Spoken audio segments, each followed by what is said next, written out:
je vais accueillir notre nouvel intervenant qui est directeur du CERU, qui est un laboratoire universitaire d'idées, qui est d'ailleurs spécialisé dans l'observatoire des radicalités.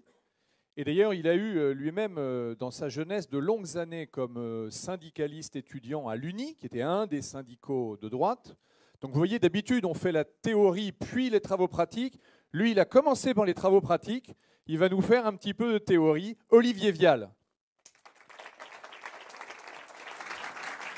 Un peu plus maintenant qu'hier, ces liaisons dangereuses, pour reprendre un terme du grand siècle ou presque, entre ces Black Blocs, la gauche la plus extrême, et son expression politique, le mélenchonisme, par exemple. Mais effectivement, il y a une continuité avec ce qui a été dit dans la vidéo, puisqu'effectivement, la gauche, pendant plusieurs décennies, avait rompu, en tout cas la gauche politique, avait rompu avec la violence. À tel point que la science politique traditionnelle contemporaine établissait une différence de nature entre ce qu'on appelait la gauche politique et la gauche mouvementiste. Sauf que depuis la fin des années 90, on a eu un renouveau de la violence politique, d'abord dans les mouvements altermondialistes, et on se rappelle tous des mobilisations contre les sommets du G7 qui étaient extrêmement violentes, mais à l'époque encore, on avait une gauche politique qui condamnait les violences. C'était notamment très flagrant chez les écologistes qui avaient inventé une religion quasiment de la désobéissance civile, de l'action. Ils avaient même théorisé plein d'activismes non violents. L'idée, c'était d'avancer dans la non-violence. Sauf que ça, effectivement, ça a petit à petit changé, avec d'abord une question de stratégie. Il y a eu une convergence stratégique qui les a poussés, et c'est ce que j'essaie de vous montrer, à accepter le flanc le plus radical de leur activité.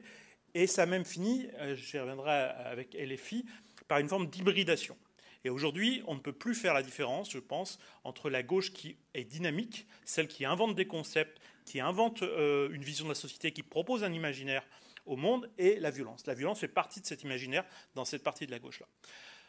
On en a déjà parlé, mais il y a 3-4 exemples récents qui montrent que la gauche a changé, la gauche politique.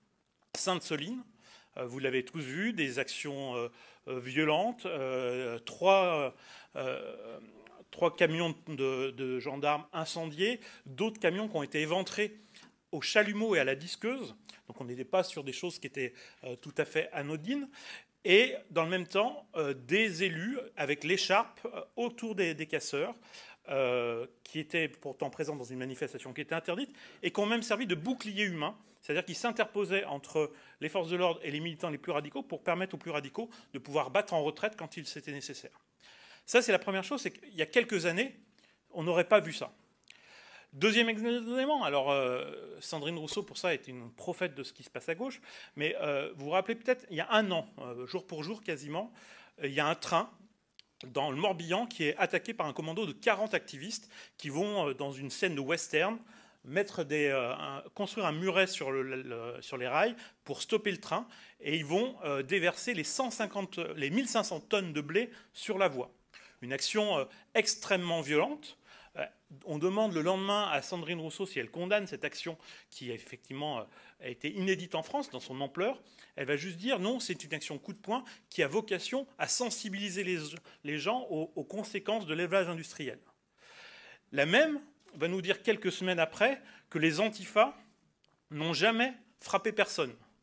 Grand numéro de déni, puisque on se souvient, elle ne pouvait pas l'avoir oublié, que quelques mois précédemment, quelqu'un dont vous avez peut-être entendu parler, Antonin Bernanos, qui était le leader des antifas parisiens, va être condamné à plusieurs années de prison pour avoir incendié une voiture de policier, mais avec les policiers dedans. Et puis, aujourd'hui, je ne vais pas vous faire la liste, parce que je crois que la table ronde va en parler, mais nous, sur les 15 derniers jours, on recense à peu près une dizaine d'agressions par des militants d'Antifa. Et là aussi, ce n'est pas quelque chose qui est simplement des dérapages. Ça a été théorisé. Le mouvement Antifa s'était un peu éteint et il avait été remplacé par les mouvements altermondialistes. Il y a une renaissance du mouvement Antifa à partir de 2018, grâce notamment à un universitaire anglais qui est lui-même Antifa, qui s'appelle Mark Bray, qui va écrire en 2018 un livre, il écrit en 2017, il est traduit en français en 2018, ce livre, qui est d'ailleurs disponible assez facilement, vous le trouvez un peu partout, qui est un manuel sur l'antifascisme. Et il va définir deux choses, l'antifascisme du quotidien et l'extension du domaine du fascisme. Pour lui, le fascisme doit se renouveler, l'antifascisme doit se renouveler, et l'antifascisme devient la lutte contre tout. Le privilège blanc, la lutte contre le patriarcat, tout devient fasciste, ce qui permet effectivement d'étendre le domaine du fascisme. La deuxième chose, c'est effectivement de définir un antifascisme du quotidien, où il dit bien que l'objectif, c'est pas d'empêcher les gens de penser ce qu'ils pensent, parce qu'on ne pourra pas le faire. Par contre, c'est de rendre ça trop coûteux. Il faut rendre coûteux le fait de penser à droite, de penser différemment l'antifascisme, soit le rendre coûteux socialement par des campagnes de harcèlement, soit même physiquement. Et il le dit très clairement. Il invite même ses militants, dans un grand guide, à pratiquer le renseignement, à se renseigner sur ses adversaires, à les ficher, à se renseigner sur les endroits où ils se rencontrent, sur leur domicile, pour les attaquer à leur domicile. Ça aussi, c'est très nouveau, et on en parlera, mais pendant très longtemps, les mouvements antifascistes se battaient sur les campus, en direct. Maintenant, ils attendent les militants chez eux. Ce n'est pas tout à fait la même logique, et effectivement, ça change tout à fait la nature de la menace. Donc cet antifascisme-là, c'est remusclé, et il s'est paradoxalement en même temps rapproché de LFI, notamment avec une figure qui est assez nouvelle dans le mouvement antifasciste, c'est la figure de la Jeune Garde. La Jeune Garde, c'est un mouvement qui a été créé pareil, en 2018 à Lyon, et puis après qui s'est un peu nationalisé. Traditionnellement, les mouvements antifascistes étaient des mouvements qui étaient autonomes les uns des autres. Là, on a pour la première fois quelqu'un qui décide d'en faire une marque nationale et qui va essaimer l'antifascisme un petit peu partout. Et il va être candidat pour LFI à Lyon, et donc totalement assumé. Il y aura des stands de la Jeune Garde dans toutes les manifestations, et notamment aux universités d'été de LFI. Et donc on a cette mouvance-là qui va petit à petit se lier à ça. La deuxième figure qui est très importante dans ce mouvement de radicalisation, dont on a beaucoup parlé la semaine dernière, c'est Andreas Malm. Andreas Malm, c'est un universitaire suédois, un maître de conférence, qui a été le premier à remettre en cause ce qu'il appelait la religion de la non-violence. Il va être le premier à théoriser le fait que le mouvement écologiste et le mouvement politique, le mouvement social, se trompent en pensant que des actions non violentes peuvent permettre d'avoir des résultats. Il prend l'exemple, par exemple, de la lutte pour les droits civiques aux États-Unis, en montrant bien que Martin Luther King n'arrive à obtenir ce qu'il obtient que parce qu'il y a un front radical qui est incarné par Malcolm X, et que c'est les actions violentes de Malcolm X qui permettent à ce front modéré d'obtenir des victoires. Et il va théoriser un retour petit à petit à l'action violente de façon très marquée. Andreas Malm, il va faire une semaine d'immersion en France le 20 mars dernier. En fait, pendant une semaine, il a participé à la manifestation du 23 mars. Il a participé aux manifestations de Sainte-Soline, et après, il a organisé une conférence pour LFI et une conférence pour l'éditeur La Fabrique. Pendant cette semaine-là, il va d'ailleurs dire, et ça répond à ce qui a été dit, qu'il est très surpris que ces écrits, finalement, il y a un pays où ils sont concrétisés. Puisque en Suède, ils se regrettent que quand il y a des actions violentes, il y a toujours des gens de gauche qui sont là pour condamner la frange la plus dure. Et là, effectivement, il est très marqué que dans les manifestations, comme à Sainte-Soline, il n'y a pas eu ça, mais il y a eu une forme de véritable engouement pour ces actions-là, et que même ceux qui ne participaient pas à la violence protégeaient les personnes violentes ou les encourageaient. Et il va aller très loin, puisque lui va théoriser le fait que le sabotage, la question du sabotage, par exemple, qu'il a théorisé il y a quelques années, il dit aujourd'hui, la question n'est pas de savoir si c'est nécessaire, c'est pourquoi ça n'a pas commencé à une échelle industrielle. Quand il écrit son livre en 2020, qui est un livre qui va le faire réellement connaître dans tout le milieu activiste, qui s'appelle « Comment saboter un pipeline », il fait mine, c'est l'introduction de son livre, il fait mine de se poser la question. Sa question, c'est « Il est étrange et frappant que les militants pour le climat n'aient pas commis d'actes de terrorisme. Après tout, le terrorisme est de loin la forme d'action politique individuelle la plus efficace du monde moderne.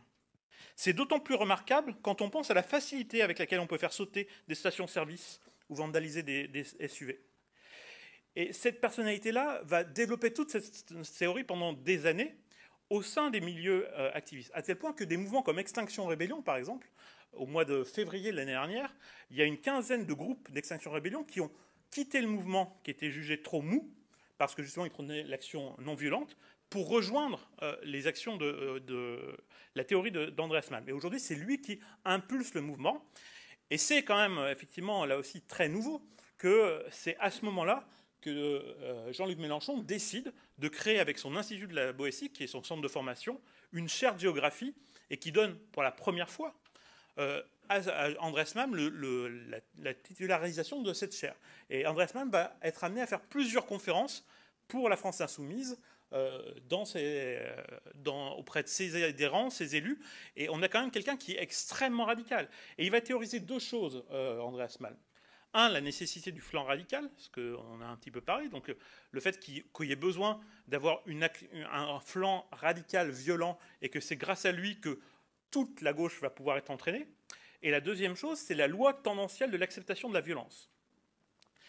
Et il va effectivement théoriser le fait que dans le monde actuel, on peut pas être. Il faut s'intéresser au genre d'action qu'on fait pour voir si l'opinion publique, selon l'endroit où on vit, la culture, accepte la violence.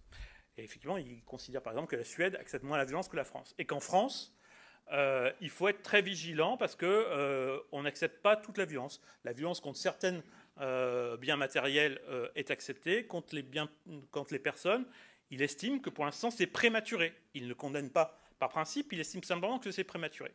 Et il explique qu'effectivement cette loi augmente plus on a peur du changement climatique, plus on craint l'apocalypse climatique, plus on acceptera des actions violentes. Et d'autres universitaires français vont théoriser effectivement cette liaison en montrant qu'une génération qui est totalement inquiète, qui est éco-anxieuse, eh bien, si on arrive à transformer cette éco-anxiété en éco-colère, et on a des travaux universitaires qui nous expliquent comment passer de l'éco-anxiété à l'éco-colère, on est en capacité de mobiliser des gens et de les entraîner dans une dimension beaucoup plus agressive, beaucoup plus activiste. Et c'est ce phénomène-là qui, aujourd'hui, je pense, est assez inquiétant, parce que cette génération qui est effectivement, sincèrement, pour une partie d'entre elles, convaincue des dangers liés au réchauffement climatique, peut être amenée par désespoir. Et effectivement, la différence avec ce que disait M. Guénifet, c'est qu'aujourd'hui, s'il y a une révolution, ça ne sera pas une révolution basée sur un espoir d'une société meilleure, mais une révolution sur le désespoir et sur la crainte de l'apocalypse. Et que c'est à cause de cette crainte-là, à cause d'une crainte quasi millénariste qui existe dans une partie de la population, que des jeunes sont prêts à des actions violentes, parce qu'ils sont convaincus que c'est le seul moyen de s'auto-défendre. Et d'ailleurs, ils sont très forts là-dessus, puisqu'ils vont même inventer des concepts. On ne parle plus de sabotage dans ces milieux-là, on parle de désarmement. Puisque l'idée, quand on explose une machine de chantier, quand on fait sauter une grue sur un chantier, ce n'est pas un sabotage, c'est simplement le désarmement d'une machine qui est nuisible pour le climat. Et donc, tout ce mouvement-là va être aujourd'hui extrêmement dynamique, et c'est ce mouvement qui entraîne, je pense, beaucoup de jeunes. On avait fait un sondage il y a 2 ans, et il y a 2 ans déjà, à la question de est-ce que vous êtes prêts à saboter ou à pratiquer des micro-sabotages, qui est une des théories inventées par Andreas Malm, il y avait 6% des Français qui répondaient oui, mais 37% des moins de 35 ans. Et ce mouvement-là augmente très majoritairement. Il y a une étude qui a été faite par Sciences Po Grenoble sur l'ensemble des participants aux manifestations pour le climat. Dans ce monde associatif-là, la radicalité explose. Des mouvements comme Greenpeace sont aujourd'hui perçus comme des mouvements extrêmement mainstream, extrêmement boomer, et qui ne correspondent plus à la réalité des combats qu'ils souhaitent mener.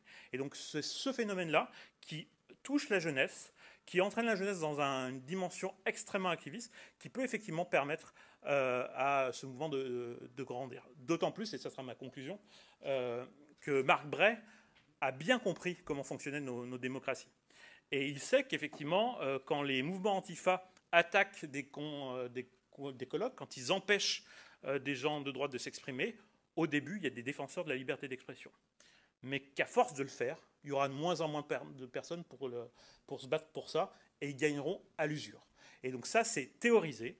Ils le savent. Ils savent qu'au début, ça sera compliqué, mais qu'ils pensent qu'on lâchera. Et donc je pense que c'est là aussi un des vrais combats. Il y a une réponse sécuritaire, mais une réponse culturelle. C'est que quand on tient à la liberté d'expression, quand on tient à notre pays, il ne faut pas lâcher. Merci beaucoup.